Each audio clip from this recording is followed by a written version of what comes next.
Bonjour à tous, bienvenue à la Nouvelle Factory. Aujourd'hui, nous avons le plaisir de recevoir un nouvel artiste, Rico. Samba Samba. Pour ceux qui ne te connaissent pas, peux-tu te présenter en quelques mots? Moi, c'est Rico Samba Samba. Je suis un pseudo-artiste. Parce que artiste, c'est vraiment un grand mot, mais c'est vraiment un créateur ou un amuseur. Ou alors, comme dit souvent, un farfadé. C'est bien ça. Hein. C'est pas mal. Farfadé number one. Hein, Ouais. Je m'éclate bien et je fais des dessins dans Brest. Je colore beaucoup Brest. Je suis beaucoup détesté à Brest. Un artiste, c'est toujours multiple et a plusieurs facettes. Bah, écoute. Donc comment ça s'est passé ta première découverte de l'art? Ça remonte à quand ou souvenir? En fait, ces artistes que je suis aujourd'hui j'ai commencé par la photo de rue, de Brest, d'antan, avec des pochoirs et des graphes. Quasiment 8 ans. 8, oui, il y a 8 ans, un 1er janvier. J'ai bien fait la fête et je suis tombé sur je prenais beaucoup de photos de poules à Brest, il y avait Jean-Yves Le Fourne. Et j'ai rencontré Jean Le Fourne, qui habite à Saint-Martin, qui est je peux lui dire que c'est mon maître d'art. Et de là, on s'est rencontrés, on a discuté comme là, et j'ai fait ce que tu fais, c'est vachement bien, là. C'est positif. Et donc, au bout de 2-3 mois de connaissances, de discussions, on s'est rencontrés, on commencé à faire des poules dans Brest.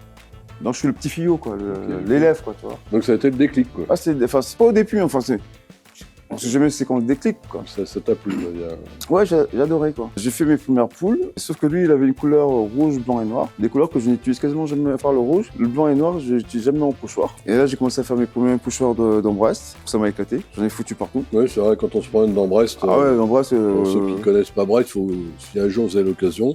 Et le coupable. non, mais, le coupable. Parce que, mine de rien, il y a quelques années, un syndicat de personnes qui n'aimaient pas les poules. Qui n'aimaient pas la couleur, qui n'aimaient pas les poules, qui n'aimaient pas le pochoir, qui n'aimaient rien. Ils ont monté un syndicat contre moi. On appelait ça le CCP. Le Comité contre les poules de Brest, ou un truc comme ça. Non mais, c'est rien, c'est pas rien. Attends, se faire détester.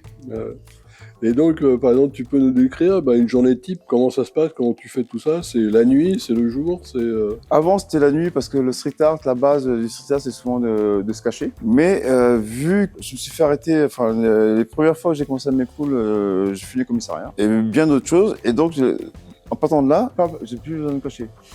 Car beaucoup de personnes dans le street art, justement, ils font, mais on se cache en étant invisible. Ils se cachent, ouais. Bah, moi, j'ai pas besoin, écoute, tu vois ma tenue. T'es visible. Je suis blanc comme neige. C'est pas pareil. C'est pas pareil. La bonne humour. Il faut en avoir. Hein. Ah ouais, non, mais ouais. je suis blanc comme neige, donc l'État sait qui je suis. Publié sur les réseaux, sur mon groupe Facebook, donc on sait très bien qui je suis. Donc j'ai plus besoin de cacher. Ouais, tout à fait. Tu assures ton... Ah, j'assume totalement. Hein. Mm. Mais en même temps, j'assume. La base du street art, toujours, c'est. Sur le côté street art, c'est utiliser le mobilier urbain. Pas l'individuel, pas monsieur, madame, non. C'est le mobilier urbain. D'accord. Le mobilier que personne ne voit, comme par exemple, j'ai fait des blocs à Brest, des blocs de sécurité. Il y a un vide juridique pour dire que ça n'existe pas. Je les colore. En ce moment, je colore des bouches d'égout. Intéressant, ça. Au moins, ça rend visible des bouches d'égout. Ouais, c'est très intéressant. C'est vrai qu'il y a plein de mobilier urbain qu'on voit pas, qu'on croise comme ça. Parce que pourquoi les magasins auront le droit de faire leur pub sur leur façade? Pourquoi la ville, ils paient en plus. Pourquoi il y a la publicité partout? Moi, je ne fais pas de publicité, juste du plaisir. Et donc, ça m'amène à ma question suivante. C'est quoi tes inspirations? Sur le street art. Le street art, et puis après, on va parler justement de tes autres œuvres que tu as exposées à la Nouvelle Factory. Sur le street art, on habite à Brest. Brest, c'est un magnifique atelier de création parce que c'est en construction. Soi-disant, il fait gris tout le temps. Je m'en fous, je suis bronzé. non, mais c'est vrai. Non, mais il fait gris tout le temps pour les autres. Hein. Moi, je suis bronzé, donc soleil. T'en as pas besoin, quoi. Pas besoin. Mais le soleil spirituel. Ouais, ça, c'est important. Ah, c'est important, quoi. Voir de la couleur, quoi. C'est important, quoi. Ouais. Moi, souvent, j'avais la méthode de travail de faire la nuit pour pouvoir oublier ce que j'ai fait et de redécouvrir la journée. Redécouvrir, les aspects. C'est vrai que l'aspect ça n'a rien à voir. d'une vie n'a rien à voir entre le jour et la nuit. Ah, non. Et en plus, je mets beaucoup de couleurs flashy. Rose, jaune, fluo. Par terre, quand vous marchez par terre, vous décrochez votre téléphone, ou alors vous marchez, vous avez votre téléphone. C'est quoi ce truc-là? C'est juste ça, quoi. C'est un amour, c'est un kiff. Ça ne coûte rien à la ville, ça me coûte beaucoup à moi. La ville tolère, ils n'ont pas en disant non, on n'a pas le droit de faire ça. C'est le street art, hein. J'ai plus de... Tolérer, quoi. Oui, il y a beaucoup de tolérance. Il y a la tolérance, Parce que, c'est pas des insultes, c'est pas négatif, c'est quelque chose de positif. Quand on fait quelque chose de positif et compréhensible, la base de mon travail, par exemple, dans le street art, c'est qu'un enfant de 2 ans ou 3 ans puisse le connaître, puisse le comprendre. Pas besoin d'expliquer à un enfant un bambino brestois, il se balade en Bresse, une poule rose. Mais à vous d'expliquer, j'explique souvent plus aux adultes pourquoi une poule rose, qu'un enfant il voit une poule rose et voilà. Ouais, les enfants, pour eux, dans l'imaginaire, c'est tout de suite, c'est normal. On est des grands enfants et heureusement encore qu'on est de grands enfants. Franchement, on est des Peter Pan, mais si on regarde le monde adulte maintenant. Et pour en revenir donc justement à tes tableaux, là, à tes coquillages, ton inspiration, ça vient d'où tout ça? Tu as exposé l'année dernière à la Nouvelle Factory. Et merci. Qu'est-ce qui t'a inspiré de faire ce genre de choses? Alors le truc, c'est que par exemple, ça c'est un art éphémère. C'est simple, on le fait, ça va disparaître un jour. Mais comment retranscrire ce qu'on fait en éphémère en continuel? J'habite à Brest, il y a des côtes, je me balade souvent dans les côtes, et puis ça va, il y a moins des coquillages. Faire un truc, comme j'ai un slogan, c'est local, c'est de la balle. Pouvoir faire des coquillages, on en ramasse partout, mais pouvoir les redonner une seconde vie. Okay. Comment redonner une vie à quelque chose qu'un déchet en fait, qui est devenu. Un déchet. Comme nous aussi, on se rend des déchets. Et déjà, c'est pas un déchet, c'est juste la nature qui se perd. Et savoir la retravailler et redonner une seconde vie. Donc, je suis parti de ce principe, je suis des poules, c'est sympa, machin. Mais voilà, c'est juste des dessins. Et qu'est-ce qu'il pourrait faire? Franchement, le déclic entre refaire ça et le pochoir, je vois une cohérence. Une évolution de la personne, c'est que je suis comme ça, je réutilise toujours les matières, la perte, normalement, j'aime pas le gaspillage. J'aime bien recycler les choses, les refaire travailler. Et là, j'ai retrouvé une chose magnifique, c'est que je ramasse des coquillages. Mais il y a du boulot, hein. Oui, j'imagine, parce que si on les laisse comme ça, il va y avoir une putréfaction et ça s'en va, alors que pas du tout. Oui, ou alors, les nettoyer. Là, je les nettoie, je les sécher. Par exemple, pour ce tableau-là, entre le moment où je les ramasse et le moment où il y a ce tableau-là, il faut quasiment 3 mois. Car je ramasse les coquillages, je les dénature, je fais qu'ils soient neutres pour que justement la peinture ne s'écaille pas. Enfin là, sur celle-ci, vous allez voir, si on peut rapprocher tout à l'heure, on pourra rapprocher. Il y a une chose que là, j'en ai une tôle en cuivre parce que justement le cuivre, on voit l'évolution du temps et de la peinture et de la marque. Même si je les repeins sur certaines couleurs, par exemple, là, il est verdi, tu vois. D'accord. Mais c'est comment réutiliser des produits locaux et les réadapter. Et je pense que je suis le seul à faire en plus. Ouais, ça, effectivement, c'est original. J'avais jamais vu. Des farfadets comme moi. Mais c'est toujours local. Soit on a mangé ou alors qu'on a jeté. Dans la rade de Brest, il y a très peu de plages où on peut trouver des coquillages, mine de rien. L'évolution. Tu recycles en permanence, quoi. Voilà, quoi. Là, ça me donne une occasion de réaffirmer mon amour pour les coquillages de la rade de Brest, pour Brest. Mais je suis vraiment unique à le faire et j'adore le faire. Et c'est un peu comme un puzzle. Ouais. Ça s'appelle d'ailleurs, je pense, moi j'appelle ça de l'assemblage art. Car tu assembles des trucs. Ouais, en fait, tu as plein de petits coquillages de différentes tailles. Il faut après les mettre de façon à donner une forme. Exactement, comme là, quoi. Mais après, donc, dans la vidéo, on verra, je mettrai tes tableaux que j'ai photographiés à l'époque. Ouais. Et on les verra donc apparaître. Et le public public pourra justement voir un aperçu de tout ça. Ma prochaine question, c'est quelles sont tes plus grandes inspirations des artistes, expériences personnelles, un voyage Franchement, c'est le quotidien. Je suis autodidacte. Je n'aime pas trop. J'ai beaucoup de collègues qui sont artistes, mais ils font des choses totalement différentes.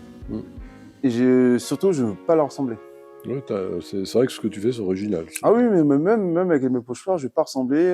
Tu peux nous expliquer aussi tes techniques de travail, par exemple Alors, dans le pochoir, on se doute un peu. Dans le pochoir, je n'achète pas.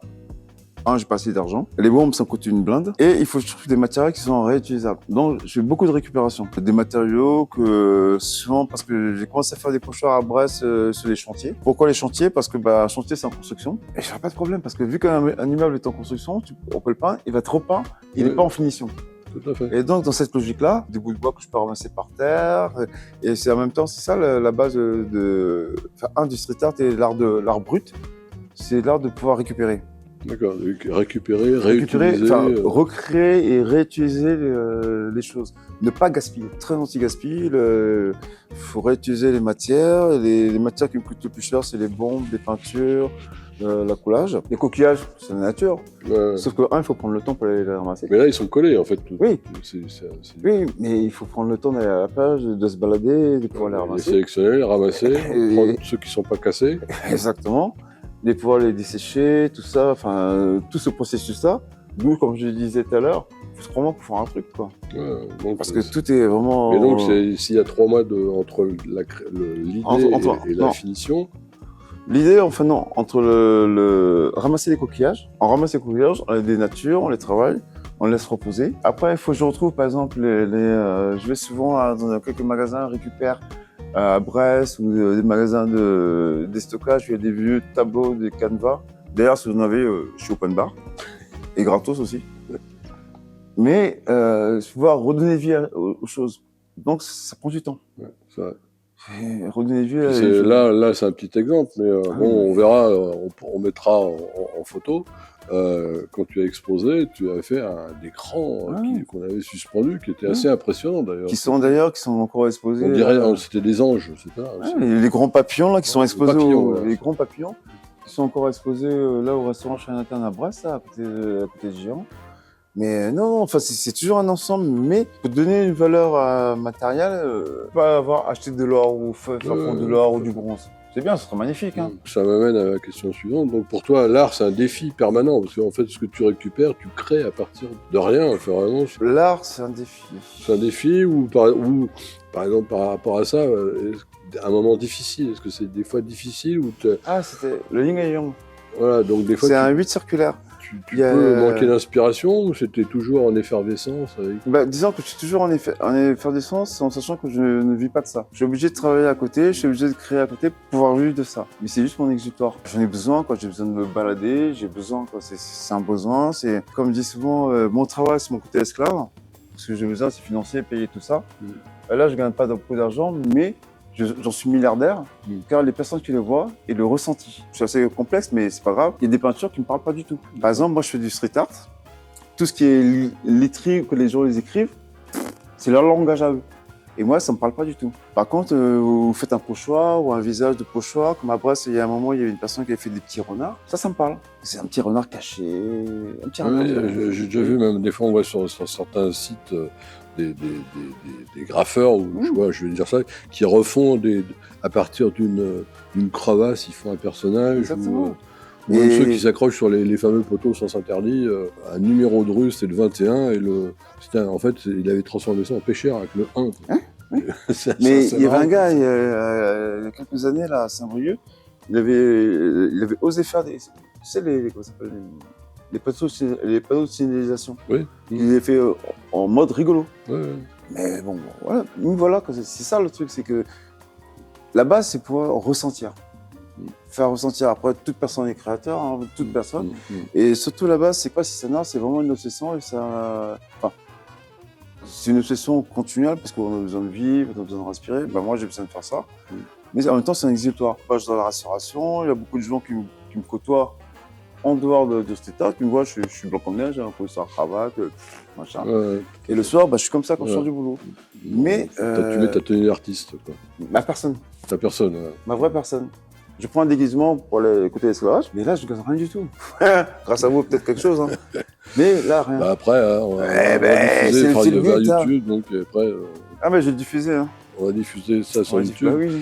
Et d'ailleurs, il ne faudra pas penser à s'abonner, à cliquer, commenter. Hein. Donc, est-ce que dans ton parcours, tu as eu des moments difficiles, par exemple En 2025, j'ai fait 35 heures de garde à vue, que des pochoirs, sans aucune plainte, sans rien. Je m'en plains pas. Juste parce que tu étais en train de faire quelque chose. Ouais, parce que des gens, ils ont appelé les flics. En 2024, j'ai fait 125 heures de garde à vue. Et surtout, j'étais très content, parce que j'ai une histoire que j'aime me raconter. C'est quand on fait une garde à vue. Et en plus, je faisais le dimanche. Tu leur faisais des pochoirs dans la... Ouais, en fait, j'avais un mauvais timing. Parce que je faisais les pochoirs le dimanche soir. Malheureusement, la police, le dimanche soir, il se passe pas grand-chose, mis à part moi, qui fait le crétin. Les gens, ils appellent la police. Donc, ils font leur travail. Je m'en plains pas. Je m'en suis jamais plaint. Hein. Enfin, je n'ai pas de procédure, je n'ai pas d'amende. Il n'y a pas de plainte, vraiment. C'est juste une signalisation. Exactement. Et moi, un peu rebelle, parce qu'on fait du street art. Je suis en garde à vue. C'est pas grave. Mais, une fois, j'ai réussi à faire une poule au commissariat, dans une cellule, avec des pépitos. Effectivement. Non, mais, comme quoi, tu vois, c'est... c'est la création jusqu'au bout. Quoi. Jusqu'au bout, quoi. On te file 4 pépitos à manger. Ouais. Pendant 23 heures, t'es là, t'as rien à faire. Au bout de 5 heures, il y a le pépito, il y a côté blanc et noir, Ouais. un peu comme moi. Ouais. Bah, le côté noir, je fais une poule. Ouais. Bah, le côté blanc, je l'ai mangé. Et regardez, non, mais, tu regardes la taille d'un pépito et tu vois, c'est génial, hein. J'imagine. Et j'ai réussi à le faire. Hein. Question, une œuvre dans laquelle tu es particulièrement fier, à part le Pépito. Vivre. Vivre. Et quand tu vas pouvoir le faire encore. Quoi. Donc après, l'œuvre bah, de vivre, de pouvoir continuer à créer, quoi. non, l'œuvre, je pense que l'œuvre qui est vraiment magique, c'est la personne, c'est que, mais quand tu arrives à vendre quelque chose. Ah oui. Quand tu arrives, voilà, quand une personne achète une œuvre, il y a une partie, enfin, c'est marrant parce que on est content d'avoir nos œuvres, mais on est toujours un peu malheureux de les voir partir. Il y a un affect sur. Tu l'as fait, j'ai vu, Ouais. mais il y a un plaisir qui est encore plus immense, qui crée quelque chose et qu'une personne le rachète parce qu'il y a un sentiment, une énergie. C'est pas par exemple la IA, quoi. L'intelligence artificielle, il y a pas. Alors justement, bah, tu devances ma question suivante. putain. Justement, c'est comment tu vois l'évolution de l'art et par rapport aux nouvelles technologies, par rapport à l'IA et tout ça. Moi, personnellement, l'IA ne pourra jamais reproduire un coquillage. L'IA ne pourra jamais, même dans mes peintures, souvent les gens ils vont vers la perfection. Si ça dégouline un peu, c'est pas grave. C'est justement le côté pas parfait qui donne le côté artistique. Qu'est-ce qui est parfait dans la vie? Après, c'est une utopie, hein. C'est les grands ducs qui vont dire, ouais, non, j'ai un défaut. Pour certains, je suis black, handicapé, machin, comme tu disais tout à l'heure. On pourrait voir, ouais, mais pourquoi il n'y a pas les couleurs continues? Pourquoi? Bah non. Parce que la vie n'est pas continue, la vie est fait plein de défauts, la vie est fait de... Il y a des yin et des yang. Tout à fait. Ça, quoi. Qu'est-ce que tu donnerais comme conseil à un jeune, par exemple, qui voudrait se lancer dans l'art actuellement ou qui voudrait faire une carrière artistique Sois déterminé. Déjà dire à un jeune, parce que j'étais jeune, fais ta vie. Moi, j'arrivais dans quelques années, je vais avoir un demi-siècle, je suis toujours un gamin. Et si on m'avait dit il y a 15 ans que je refais ça, personne n'aurait cru. Beaucoup de gens ne croient toujours pas en moi. La reconnaissance artistique vient toujours très tard, souvent. À part exception. Si quand t'es mort. Oui, mais genre, t'es mort, t'as plus besoin de l'autre, t'es mort. Non, mais c'est vrai. Je ne cherche pas de reconnaissance. Alors justement, ça m'amène à mon autre question, donc de ton expérience par rapport à la Nouvelle Factory. Parce que là, justement, t'as exposé à l'époque, t'as exposé en même temps à l'époque avec Milo. J'espère qu'on l'aura en interview très bientôt. Et on a eu des moments très forts. Et on l'a toujours, la preuve, je suis là. Ouais. Donc, et toi, t'en retiens quoi de tout ça? La fidélité. L'honneur et la fidélité. Et le respect. Respect, honneur et fidélité. La Nouvelle Factory m'a ouvert une porte. C'est vrai qu'après, tu as fait plusieurs expositions. Ouais, mais même j'ai fait. Vauban, etc. Ouais, j'ai fait avant. Je me suis senti artiste. Mais pas par rapport à moi-même. Toi ou Marie-Alice, que vous avez eu envers moi, le reste, la gentillesse que vous avez eu envers moi, que ça continue d'ailleurs, l'opportunité que m'a offert. C'est vrai qu'on essaye au niveau donc je rappelle, au niveau de la Nouvelle Factory, les 2 mois à peu près, de faire des nouvelles expositions avec des artistes venant un peu de tous les horizons. Pour ceux qui n'ont pas vu l'exposition de Rico, vous pouvez donc le voir sur le site de la Nouvelle Factory, nouvelle-factory.com. Vous pouvez revoir les œuvres. Donc, et pour... Tu faisais avant? Pardon? Et surtout, à la Nouvelle Factory, vous donnez la possibilité à beaucoup d'artistes qui ne sont pas forcément classés, qui ne sortent pas forcément des beaux-arts, qui ne sont pas forcément connus, ou qui a un clan, ou déjà le lieu. Bah, c'est vrai que le lieu est un peu exceptionnel. Il est top. C'est un entrepôt, toujours pareil, je rappelle, hein, c'est pour ceux qui ne sont pas venus. Soit regardez la vidéo de la création de la Nouvelle Factory, ou venez nous voir, on est dans un entrepôt, il y a 8 mètres sous le plafond, et c'est pour ça qu'on avait pu accrocher tes œuvres, tes grands papillons. Et ça, c'est moi qui commence à devenir artiste. Un lieu atypique comme ça, déjà, c'est atypique, c'est magique. Ça ne demande, on vous prend pas de sous, hein. Il y a pas les intérêts de la mairie, genre les subventions, non. Non, ça c'est du travail pur et dur. Ouais, non, c'est du travail pur et dur et ça vient du cœur. Et voilà. La Nouvelle Factory, c'est un petit lieu à Brest, mais ça vient du cœur. C'est que les artistes qui passent ici, ils sont marqués et ils sont respectueux. Tu peux pas partir quand on t'accueille, on dit tiens, t'as une exposition, tu peux faire une exposition à Brest, parce que tout artiste à Brest, trouvez un lieu comme ça ici où vous pouvez exposer pendant 2 mois sans quasiment rien payer, hein, sans intérêt ni rien, en étant libre. Et donc, par contre, je sais pas, est-ce que tu aurais quelque chose, une expo, un livre, quelque chose qui t'a marqué, à nous citer ou... Je ne lis pas, je suis autodidacte, je suis un visuel carpédien. Après les histoires internet, je diffuse beaucoup sur le réseau, mais il y a vraiment, un niveau artistique à Brest, parce que je suis très chauvin. Non, mais je suis très chauvin. Dans le milieu Brest, quelques artistes qui m'inspirent beaucoup. Jean-Yves Le Faune, Yann Kenneth, Lee Simoun, qui sont aux ateliers de lui, pour en dire beaucoup, Gabriella, ou comme au feu à droite à Rouen. Mais voilà, il y a une culture de création à Brest, et merci. Et c'est génial, quoi. Non, franchement, c'est une explosion, il n'y en a jamais assez trop. Mais ça prouve que toute personne peut créer. C'est vrai que bon, il y a beaucoup de créateurs. Ouais. Merci Rico pour merci à toi, c'est un plaisir. Pour cette interview. Donc je rappelle que vous pouvez retrouver les œuvres de Rico sur le site de Noël Factory. Puis donc Noël Factory, c'est lui. On va en présenter quelques-unes après cette interview pour terminer cette vidéo. Et on vous remercie et puis donc on vous dit à très bientôt pour un prochain interview. Merci. Tchuss.